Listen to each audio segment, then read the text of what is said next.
आज के इस वीडियो में आपका स्वागत है। और आज मैं देवयानी इंटरनेशनल के शेयर का एनालिसिस करने वाला हूँ। देखिए, जो देवयानी इंटरनेशनल का शेयर है, जब से आया है तब से ही साइडवेज में, मतलब कि ये बहुत पुराना शेयर तो नहीं है। इसकी लिस्टिंग हुई थी यहाँ पे, इसकी लिस्टिंग हुई थी 16 अगस्त 2021 पे। अब आप यहाँ पे देखिए, जब इसकी लिस्टिंग हुई थी तो ये थोड़ा सा हल्का फुल्का कंसोलिडेट हुआ, फिर इसने यहाँ पे तेज़ी दिखाई और यहाँ के बाद से ये कंटिन्यूसली एक बहुत ही ज़्यादा वाइड रेंज में साइडवेज में चल रहा है। मतलब यहाँ बड़ा, फिर गिरा, फिर बड़ा, यहाँ पे फिर गिरा, फिर बड़ा, फिर गिरा, फिर बड़ा, फिर गिरा और अभी फिर बड़ा हुआ है। तो आप देखिए, ये टोटल पूरी तरीके से साइडवेज में है। देख रहे हैं कितना साइडवेज में ये देखो, है ना साइडवेज में। तो अब इसमें प्रॉब्लम ये है, ट्रेंडिंग शेयर नहीं है। इसने ट्रेंडिंग प्राइस कभी पकड़ा ही नहीं है, ना ऊपर की तरफ पकड़ा है ट्रेंडिंग प्राइस, और नीचे की तरफ पकड़ा है।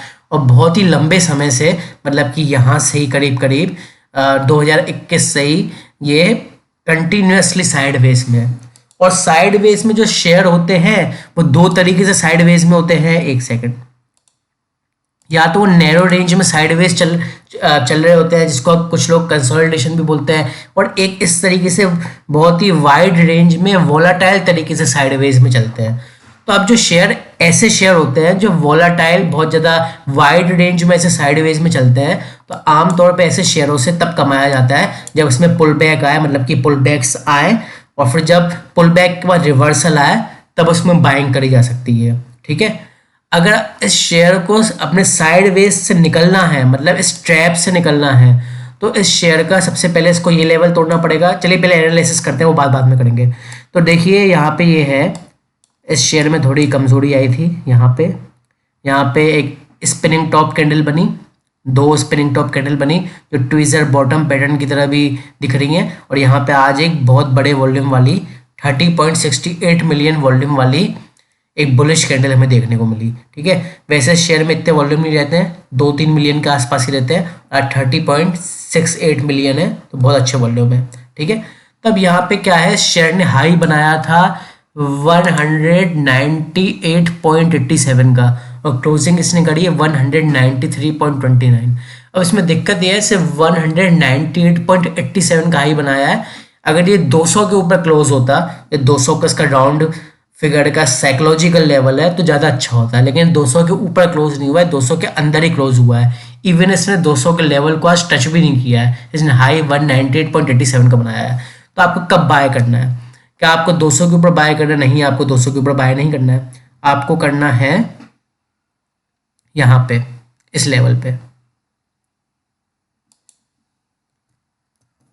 ये देख रहे हैं, वैसे तो ये इतना ज़्यादा वोलाटाइल है, इस पर सपोर्ट और रेसिस्टेंस ठीक से बन नहीं पाएंगे, कहीं ना कहीं थोड़ी बहुत कमी पेशी रह ही जाएगी। लेकिन फिर भी अगर हमें इस लेवल पे, यानी कि 202.30 के लेवल के अगर ऊपर निकलता है, वहाँ भी बाय नहीं करना है। मतलब इस लाइन को तोड़ देता है, इसके ऊपर निकलता है, तो हमें इसमें थोड़ी तेज़ी देखने को मिल सकती है। जो इसमें तेज़ी होगी, जैसे आप 202 के ऊपर लेते हैं तो 5-6% की देख पा रहा हूँ मैं सिर्फ, मतलब कि 210, 211 के लेवल पे।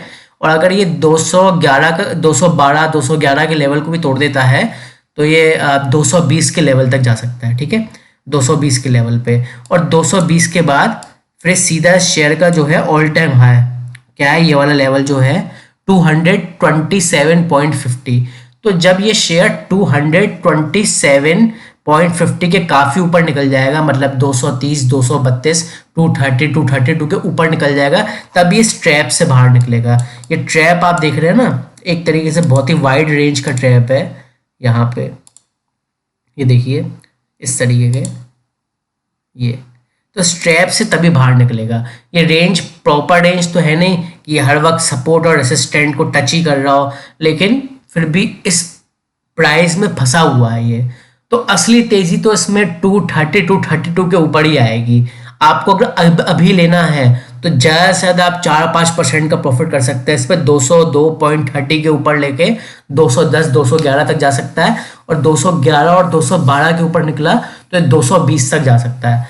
और 220 के अगर ऊपर निकलता है तो आप अभी वेट करेंगे। अब 220 के ऊपर निकलता है तो आप बाय नहीं करेंगे जब तक ये 228 के ऊपर नहीं जाता है, मतलब ऑल टाइम हाई पे नहीं आता है, ठीक है ना, अपने इस वाले लेवल को नहीं तोड़ देता है, तो मतलब 227.50 के लेवल को, तब तक आप बाय नहीं करेंगे। अगर ऑल टाइम हाई पे जाएगा तो इसमें फिर तेजी की उम्मीद है कि ये 250 तक जा सकता है, धीरे धीरे बढ़ेगा 250, फिर 260 तक तो जा सकता है, ये 300 तक तो मुश्किल है।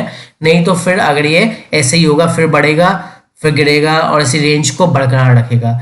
देखिए अगर शेयर के नेचर की बात करूं तो अभी तक तो मैं शेयर को ये देख पा रहा हूँ कि इसमें अपॉर्चुनिटी ज़्यादा नहीं है, बहुत ही घटिया शेयर है। इतने समय से इतना बुलरन हमें देखने को मिल गया, इतना मार्केट बढ़िया चला, लेकिन ये साइडवेज में अटका हुआ है। तो इस तरीके के शेयर तो मैं लॉन्ग टर्म के लिए इन्वेस्ट करने की सलाह देता हूँ और ना फिर शॉर्ट टर्म में लेने के लिए देता हूँ। लेकिन फिर भी अगर आप इसमें इंटरेस्टेड है, मैंने इसलिए एनालिसिस किया है, अगर कोई इंटरेस्टेड है तो। बाकी इसको रेंज से तो तभी निकलेगा जब ये 228 पे आएगा, ऑल टाइम हाई बनाएगा और 230 232 के ऊपर आप बाइंग कर लें, या फिर 228 के ऊपर अगर रिस्क आप टॉलरेट कर सकते हैं तो 228 के ऊपर भी कर सकते हैं, ठीक है। बाकी तो अगर आपको छोटा मोटा प्रॉफिट चाहिए तो यहाँ पे आप 202 के ऊपर बाय कर सकते हैं, ठीक है। 202 के ऊपर इसलिए कह रहा हूँ कल को 200 पे आके लौट ना जाए, ठीक है ना, इसलिए 202.30 के ऊपर बाय कर सकते हैं। आज की इस वीडियो में तेरा थैंक यू।